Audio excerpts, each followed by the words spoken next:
guys, welcome back to my channel. In today's video, I'm sharing with you what's for dinner. All right, if you're new here, hi, I'm Claire. Welcome. Come on in, make yourselves comfortable.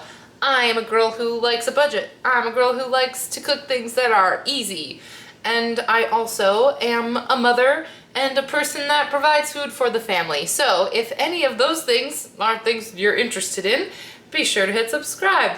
I like to do these what's for dinner videos every once in a while because I don't know if this happens to you, but I often get into like a meal rut where we're just like making really boring things and we're like repeating recipes a lot. And sometimes I just want to like do a different thing. And so often some of my favorite food creators will do these like what I ate for dinner, and I'll be like, girl, that sounds good. I'm gonna try that. So maybe you don't have to do exactly what I'm doing, but maybe I can just inspire you to do a different thing for dinner this week. Also, I just find it really fascinating to see like what are other people's kids eating? What are you getting your child to eat? Because this is like the age-old dilemma in my home. What does a young family eat these days? I am also curious of what other people do. So if that's you, if you're like, hey girl, what you feeding your family? Well, then this video is also for you. So basically, for the last couple of weeks, anytime I made a meal that looked particularly tasty, I filmed it. So here are 4 different family recipes of what we ate for dinner. All right, we are starting out with some really tasty chicken skewers with some summer squash fresh from the garden and some rice. I have so much of the squash right now, and rule number 1 in the summertime is we eat whatever is fresh. We buy things at the store that are in season. We eat from the garden as much as we can, and that means we got to get creative with these squash because I have more squash than I know what to do with. So I just sliced up this whole summer squash, and I've got an onion. I'm throwing that in there too. Drizzling it with a bit of olive oil. This also would be really good with zucchini. Throwing in some pepper and some salt. Keeping it really simple today. Big hunk of garlic, because obviously if you watch my channel, you know I couldn't cook without my jarlic. Threw the lid on this, let it get nice and soft. And it cooks really quickly. I think this took about 15 minutes. I just checked on it every once in a while. Look at the good deal I got on these chicken skewers. They were like a sweet chili lime flavor. They're already marinated. These are from Aldi. If you have seen these there and you haven't tried them, this is your sign. I even would pay full price for these. I'm not going to lie. They were so easy and so good. They just took a few minutes on the grill because they're so thin. This went so ridiculously fast. I grabbed some basil from the garden to put on our tasty little squash.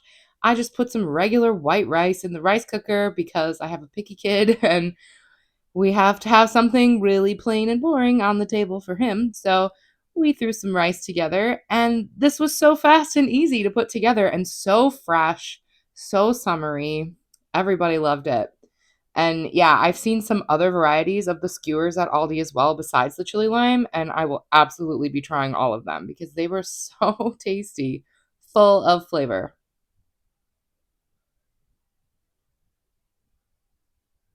All right, up next, we have homemade pizza. And I know that seems pretty simple, but I'm going to give you all my best tips on getting a great homemade pizza.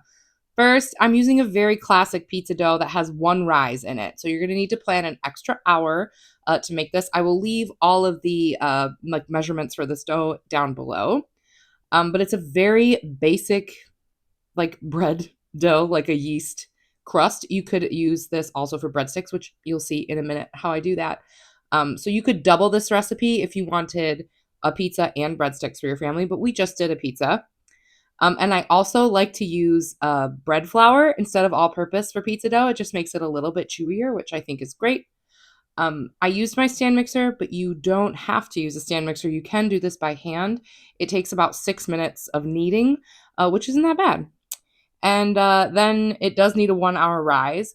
Something that I like to do, a little pizza hack, is I turn my oven light on and I put the dough in the oven for my rise. I do this with lots of bread. It's a great way to have like a really nice warm heated environment, and it'll make all of your dough rise just a little bit faster, which we love. So I went ahead and did that.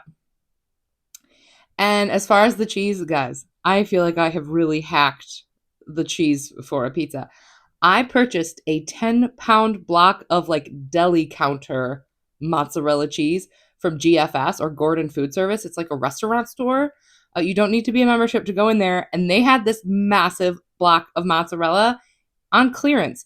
So I bought it, I brought it home, I chopped it up into like, I think this is like something like 10 ounces of cheese, 8 ounces, something like that. And then I vacuum sealed it and put it in the freezer, and it's been in there for months. Honestly, it freezes like perfectly. I put it in the fridge last night and it was like totally fine to shred. And I'm telling you, the deli cheese totally elevates this pizza. This tasted like a real serious professional pizza.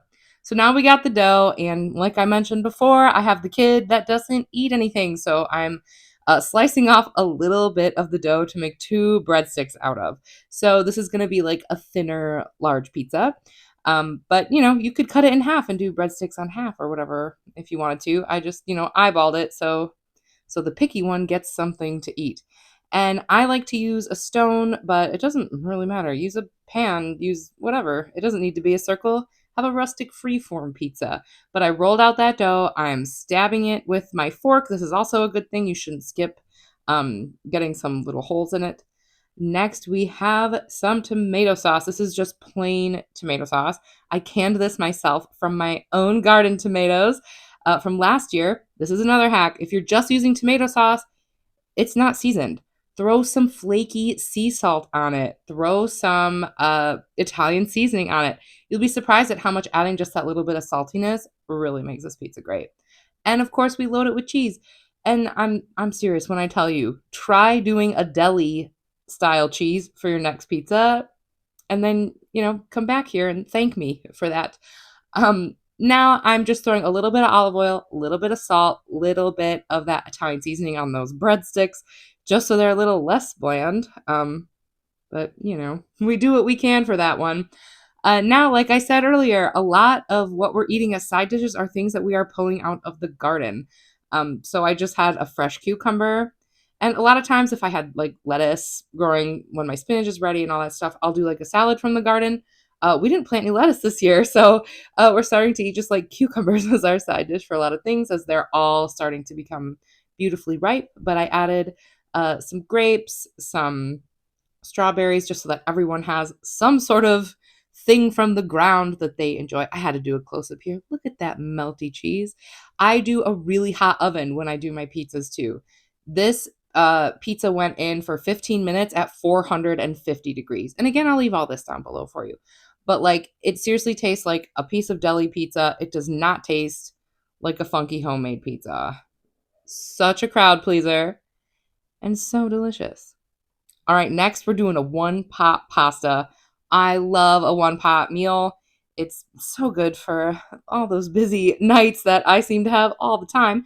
And when I first started cooking, I really loved Martha Stewart's one-pot pasta recipe. So this is inspired by that. And in her original recipe, she uses linguine. I use whatever pasta I have. And in her recipe, her ratio is 12 ounces of pasta to 4.5 cups of liquid. And I have found that once I use that ratio, all the other stuff that you add is really just up to you. She does like cherry tomatoes, and she does like basil and an onion.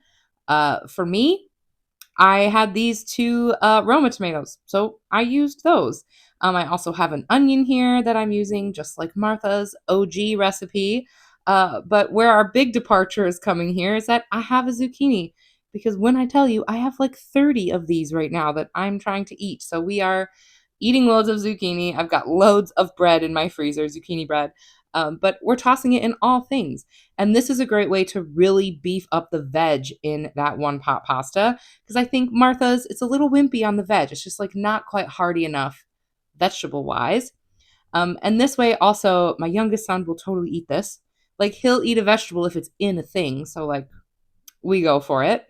And what we love about the one pot pasta is that you don't have to drain anything. Everything cooks in, and there's enough liquid that the pasta gets tender without having to drain anything. Instead of 4.5 cups of water, I did 4 cups of water and a half cup of that leftover sauce that was from our pizza the night before. We drizzle with a little olive oil, a nice little pinch, I guess, of sea salt, and some pepper, obviously, scoop of garlic. Here's my other big departure is I'm adding meat to this. Martha does not add meat. However, I really wanted to make this dish super filling, super hearty, high in protein, high in vegetables, all the things, right? So I'm using turkey. We buy the large packages of ground turkey at Aldi, and then I cut it up into 1 pound increments and put it in the freezer. And I just lightly seasoned that. And you're going to want to keep stirring that pasta. It's going to start thickening up. The pasta's going to get tender. This takes about 15 minutes total. But just keep an eye on it. You don't want it to burn to the bottom. And here's the other thing that I do that Martha doesn't do, that I think really is a game changer. Add some light sour cream to that. You could add full fat sour cream. That's fine. This is just what I had. About a quarter of a cup in there. And you could also use heavy cream or milk or something, but I find that the sour cream is a great way to add just a touch of creaminess without making this like a really heavy, saucy meal. So keep some sour cream in your back pocket for these types of dishes because they can really enhance things. It added a little bit of tang without it making it sour or anything. It's a really good addition. I threw in the turkey, and there we go. This is really what we call a belly filler in our house because this is such a hearty meal. And what I love about cooking in this giant pot as well is this is a night where one of my sons had plans, was out doing an extracurricular. My husband was coming home late, so he was going to pick up one kid. I was going to go pick up the other kid, and no one was going to be home at the exact same time. This will stay hot in this pan. So I ate before everybody else, and it was just there on the stove waiting when my husband and my other son walked in the door. They could help themselves, and it's ready to go. So perfect for those busy nights when everyone has stuff that they're doing. And lastly, we have some delicious, fresh, smoked chicken wings and chicken legs. This one, I'm handing it over to my husband. He's the one who smokes the meat in the house. I got a great deal on these wings. They were 50% off at Aldi, but it wasn't quite enough to feed everyone. So I also grabbed some legs from the freezer and thawed those as well. And he's actually smoking them in two different ways. Firstly, he's got some brown mustard on those legs, and he's using this really tasty rub that's salt, pepper, and garlic. So, like, super simple. On the wings, he is just doing lemon pepper, which is, it's from Aldi and it's great. It's also quite salty. So, it's like the perfect sort of combination. This is our smoker. It's a Pit Boss. I will leave a link to the smoker down below. It's a propane smoker, which takes all of the hard work out of it. He prefers a mesquite. That's like his vibe right now. Um, he says that he cooks these on like 225. Obviously, the wings get done just a little bit before the legs get done, but it takes something like 2.5 hours ish. Honestly, I have never used the smoker. This is Gianni in all his glory. I got the fruit plate together. That was my contribution to this evening because again, we eat what's in season, we eat what's on sale, we eat as fresh as possible, and that means using what's available. So we had a plate of fruit, and my husband, he's a man of many skills, and one of those is making potatoes from a box. Bless him, we love it because this whole box was only $2.99 at Ollie's, and it's perfect for when you just don't want to try that hard.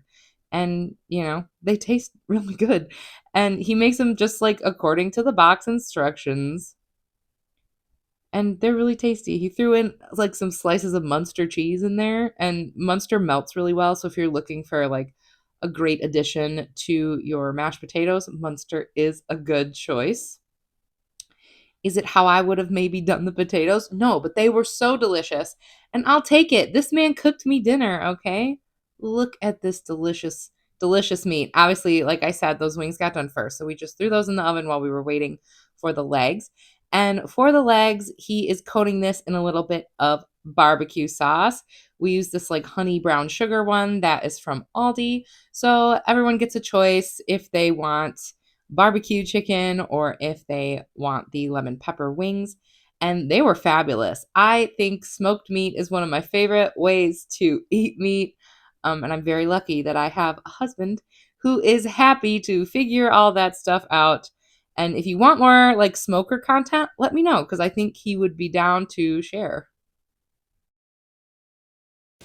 All right, you guys, that's it for this video. I hope you enjoyed it. I hope you got a little bit inspired. I know this is a very summery, summer food type video. So if you're watching this in the future and you're cold, hey, you're probably not gonna be out there using your grill, but just in case, the idea is there, okay? We love a grill moment. Leave me a comment down below, let me know what you thought, and of course, come on back for more content like this. I do have a playlist of other what's for dinners if you wanna see some of the other things that we, have done in the past. I will leave a link to it in the description down below. And with that, thank you so much for watching, and I will see you in my next one. Bye!